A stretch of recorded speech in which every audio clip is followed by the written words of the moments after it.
Hey, it's Brock here with Rock Hill Farms, and today I want to talk about supporting local farms, and I want to give an update on the video I posted a while back where I talked about the health concerns I have and what I've been doing about that and how my progress is going with weight loss and lowering my blood pressure.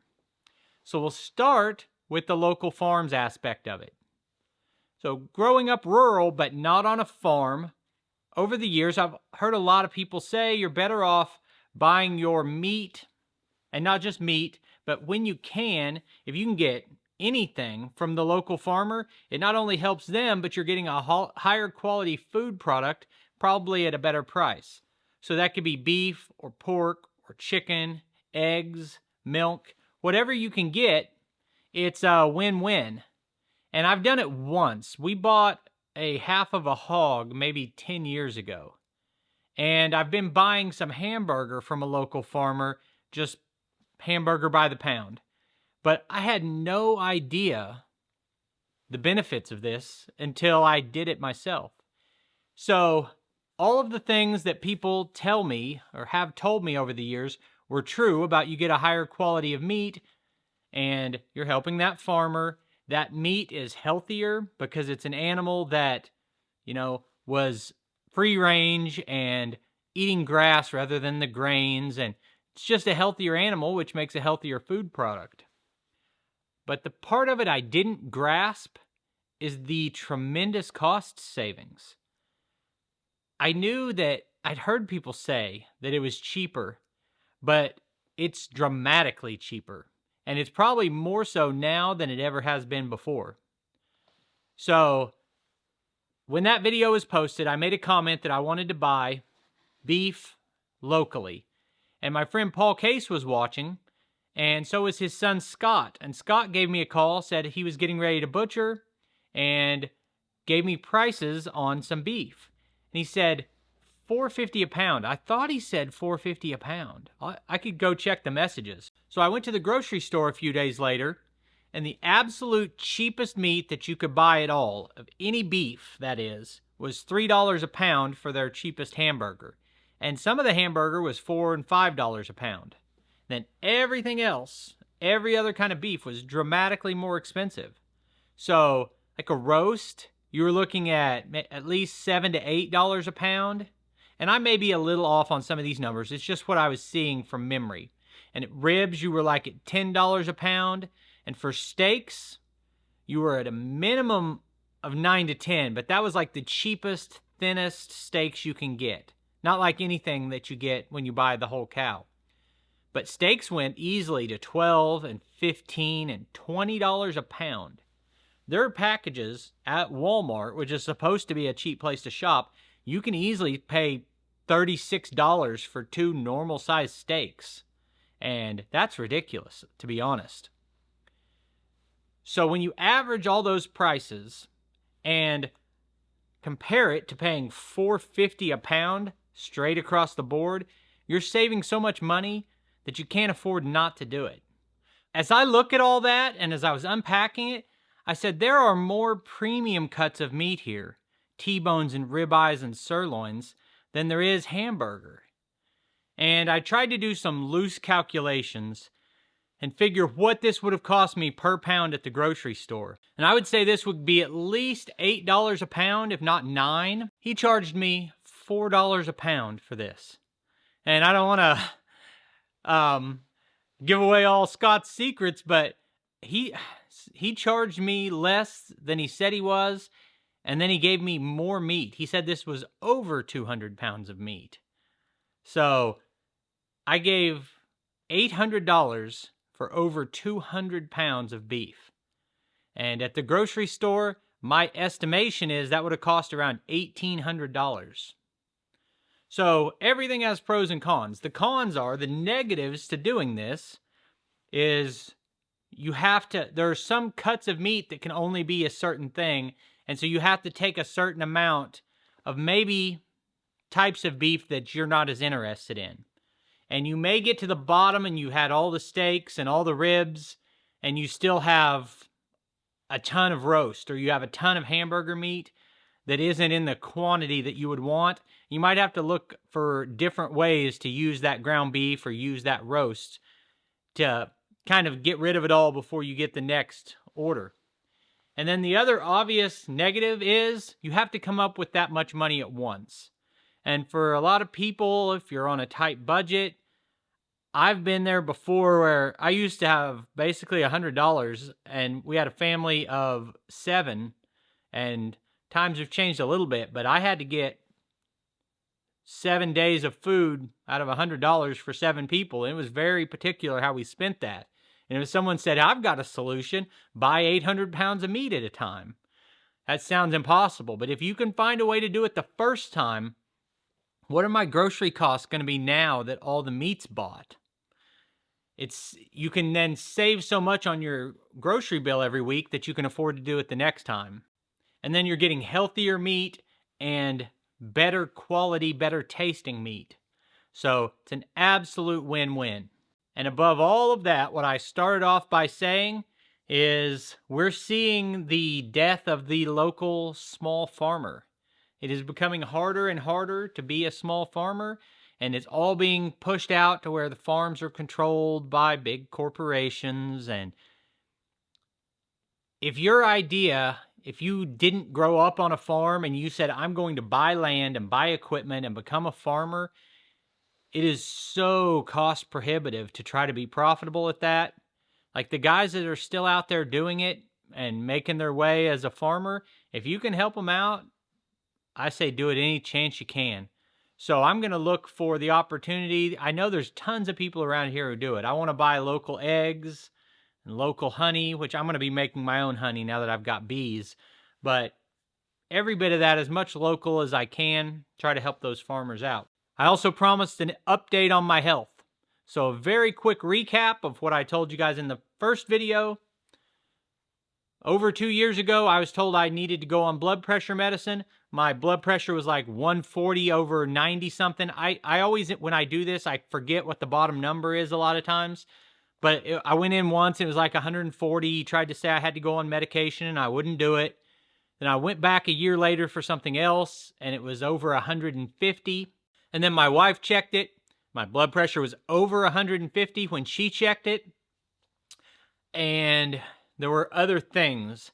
Tired all the time, not having any energy, like try to go out and work and run out of breath or be exhausted after I haven't accomplished anything. And my dream of moving out onto this property is to be someone who works outside a lot, stay fit, be able to go out and cut wood when I'm 65, 70, 75 years old, like a lot of my viewers do and like my neighbor does, and live a quieter lifestyle where I, relax outside instead of being stressed about things at a regular job. And so none of that works if I can't have the stamina to go outside and do basic work. And then I also had a big problem with acid reflux, and when I would try to sleep laying down, I would wake up in the middle of the night and have trouble keeping it down. I also was coughing a lot for no reason. So I decided between those things and blood pressure, which is called the silent killer, I have to do something.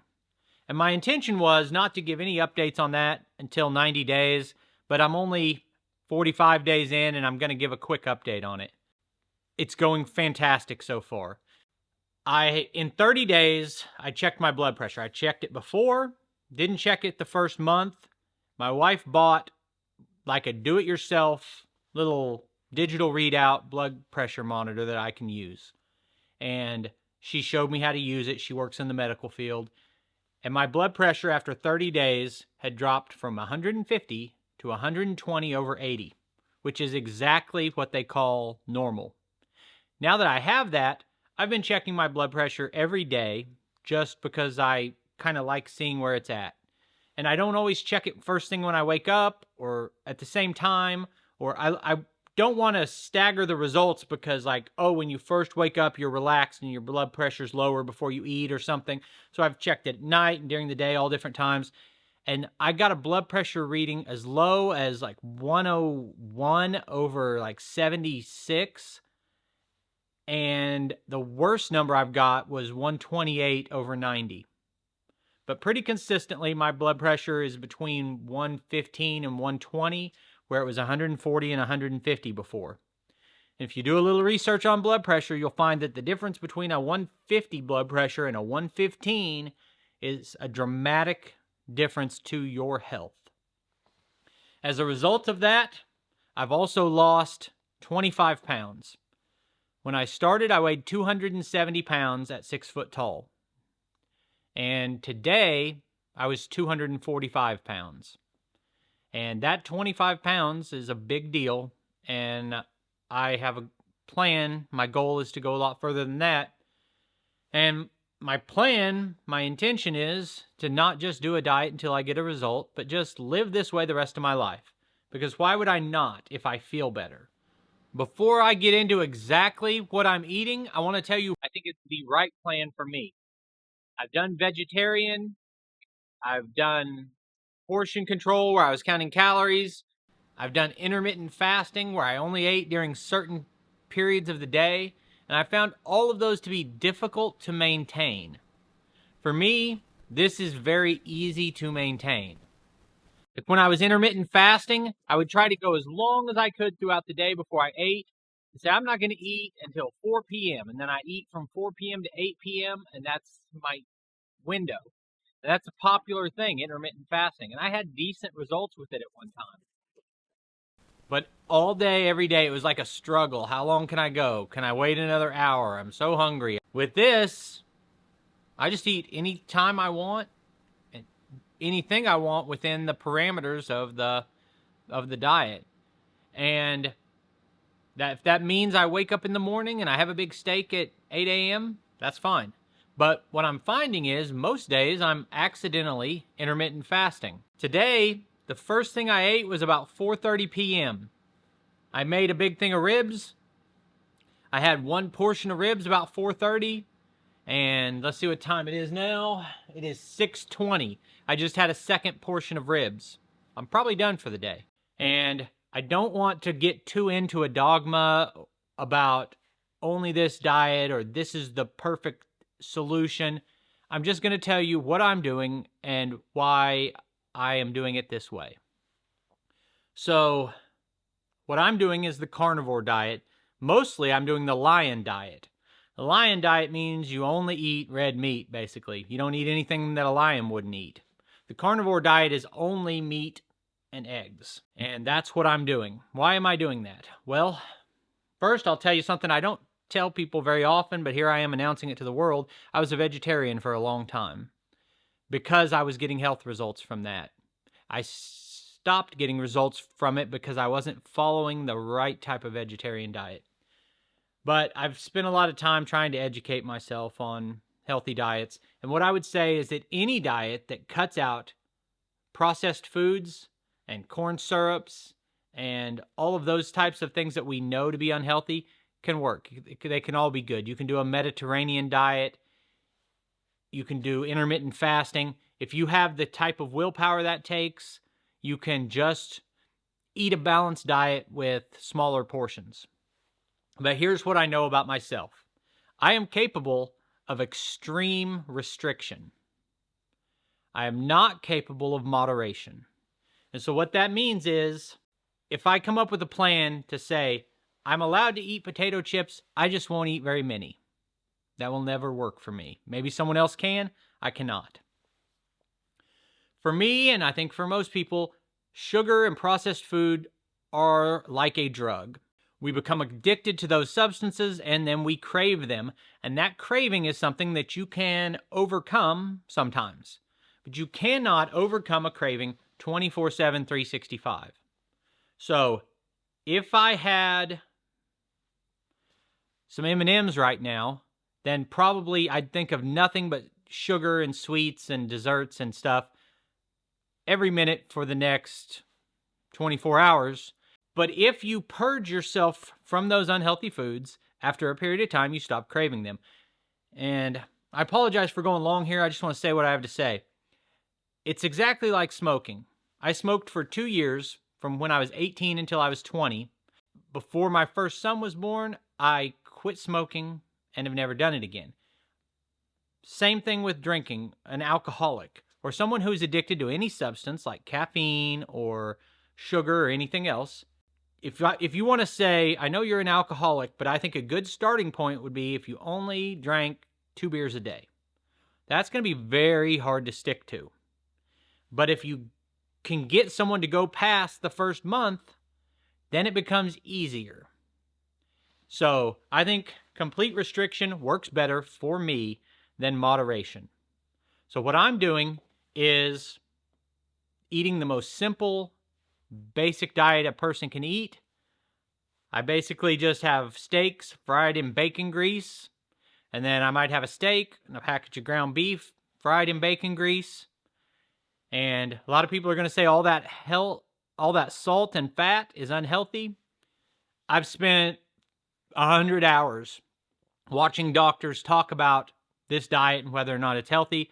I've done as much research as an individual can do. There are medical doctors who recommend this. I can't go into all of it. I don't want to change your mind. What I'm going to say is that I'm getting the results I'm looking for, and there are a lot of other people who have YouTube channels where they give testimonials about how this has helped them. I don't want to convince you to do this. I just want to tell you what I'm doing. And I don't eat anything except for meat. And if I'm tired, I get 4 ounces of black coffee. And that's probably 3 or 4 times a week. If I don't get enough sleep, I might have 4 ounces in the morning and 4 ounces at night, and then go a couple days and not have any. So that's the protocol. That's how it's working. And I think since 2 days ago, I got this delivery of local beef, I'm going to enjoy this a lot more. And as a result, I told you 2 things that have happened. Lower blood pressure, weight loss. The other thing is I feel more awake.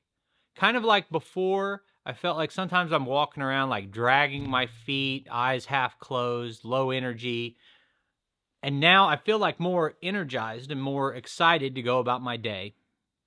And I'm only 6 weeks in. So I'm going to do it until it's not serving me. Sorry for making this such a long video, but just saying what's on my mind. Now I got to get my son out here and we got to get back to work on this Jeep. We're hoping to have it all painted and all of our projects done by tomorrow night.